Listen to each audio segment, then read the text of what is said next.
दुनिया में कुछ ऐसे रहस्य होते हैं जिन्हें सरकारें छुपाती है। कुछ रहस्य ऐसे होते हैं जिन्हें वक्त खुद छुपाता है। इजिप्ट के पिरामिड्स तो आपने देखे ही होंगे।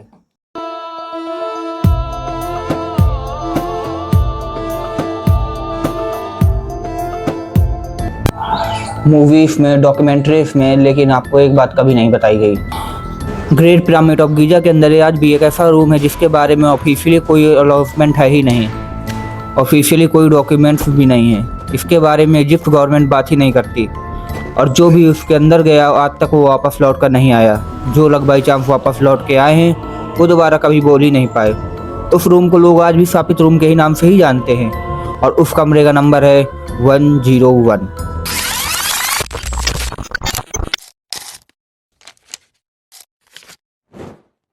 लेकिन यह वीडियो स्टार्ट करने से पहले मैं इतना कहना चाहूँगा कि अगर आपको ये हॉरर डॉक्यूमेंट्रीज में इंटरेस्ट है और ऐसे ही हॉरर डॉक्यूमेंट्रीज देखने के लिए हमारे चैनल को अभी लाइक एंड सब्सक्राइब कीजिए।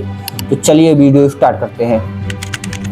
साल 2019, ओमर नाम का एक इजिप्शियन आर्कोलॉजिस्ट था जो शिकागो यूनिवर्सिटी में पढ़ाता था। वह 15 साल से पिरामिड पर रिसर्च कर रहा था, बट ओमर कोई आम आर्कोलॉजिस्ट नहीं था। वह उन लोगों में से था जो उन्हें ऑफिशियली बताया जाए उस पर यकीन नहीं करते। वो हमेशा कहता था जो हमें बताया जा रहा है, जो हमें दिखाया जा रहा है, वो सिर्फ एक पहलू है, दूसरा पहलू कहीं और है। 2017 में जब साइंटिस्ट ने mount temporary great pyramid of Giza को स्कैन किया, तब उन्होंने एक बड़ी डिस्कवरी की। पिरामिड के अंदर एक हिडन वार्ड मिला, एक ऐसा स्पेस जो नॉन चैम्बर से बिल्कुल डिस्कनेक्ट था, जिसमें कोई दरवाज़ा नहीं था, ना ही कोई रास्ता था, बस था। ओमर उसी वार्ड पर रिसर्च कर रहा था। एक रात अचानक उसके पुराने दोस्त करीम का कॉल आता है। करीम इजिप्ट के एंटी क्वालिटी अथॉरिटीज़ में काम करता था। करीम ने कहा, ओमर मुझे अभी तुमसे मिलना है, लेकिन यह बातें फ़ोन पर नहीं हो सकती। अगले ही दिन वो दोनों एक चाय की दुकान पर मिलते हैं, और करीम घबराया हुआ था। वह बार बार पीछे मुड़कर देख रहा था। उसने ओमर को एक पुरानी फाइल दी। उस फाइल में कुछ फोटोग्राफ, कुछ हैंड नोट्स और एक मैप था the great pyramid of Giza का। लेकिन उस मैप में जो रूम दिखाया गया वो ऑफिशियल मैप में नहीं था। करीम ने धीरे से कहा, यह फाइल है सन 1987 की। 7 फ्रेंच टीम के रिसर्चर्स अंदर गए थे, और जिनमें से सिर्फ 2 ही वापस आए, और वो दोनों कभी बोल ही नहीं पाए, और 6 मंथ के अंदर ही उन दोनों ने अपनी जान दे दी।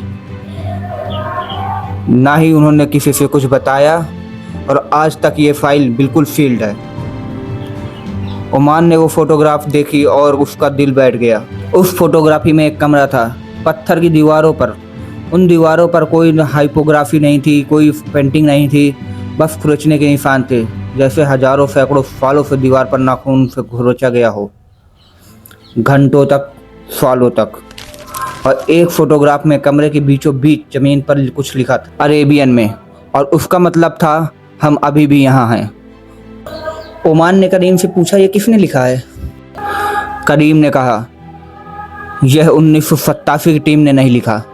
कार्बन डेटिंग से पता चला है कि यह लिखावट 200 साल पुरानी है। ओमर चुप हो गया। फिर उसने कहा, मुझे वहाँ जाना है। करीम ने उसका हाथ पकड़ा। ओमर, मैंने तुम्हें यह फाइल इसलिए नहीं दिखाई है कि तुम वहाँ जाओ। मैंने तुम्हें यह फाइल इसलिए दिखाई है कि तुम समझो कि कुछ जगह इंसानों के लिए नहीं होती। लेकिन ओमर वह जिद्दी इंसान था जो रुकने वाला नहीं था। अगले हफ्ते 3 हफ्ते बाद ओमर अपने 2 स्टूडेंट को साथ लिया, और रात 2 बजे जब पिरामिड्स की गार्ड की शिफ्ट बदलती है, वह चुप्पे से अननोन एंट्रेंस से अंदर घुस गए। ओमर के हाथ में करीम की दी हुई फाइल थी, मैप था, एक टॉर्च थी। किंग चैम्बर, क्वीन चैम्बर, सब ऑफिशियल चैम्बर से गुजरते हुए वह आगे बढ़ते रहे, और फिर मैप के हिसाब से एक जगह पर जाकर रुके। सामने एक दीवार थी। दीवार बिल्कुल नॉर्मल लग रही थी, पर जब ओमर ने उसे ध्यान से देखा तो ऐसा लग रहा था कि एक पत्थर बाद में लगाया गया हो। उसके स्टूडेंट ने टूल की मदद से उस पत्थर को हिलाया। वह पत्थर अंदर की तरफ खिसक गया और एक रास्ता ओपन हो गया।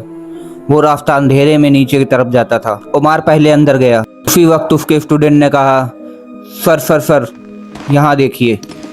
ओमर पलटा। उसका स्टूडेंट दीवार की तरफ टॉर्च मार रहा था एक कोने में। वह दीवार पर ताजे नाखून के निशान थे, जैसे किसी ने अभी अभी खरोचे हों। लेकिन उन तीनों के अलावा वहाँ कोई नहीं था। ओमान ने कहा, जल्दी यहाँ से निकलो। वह तीनों भागे सुरंग के ऊपर चैम्बर की तरफ गुजरते हुए बाहर आए।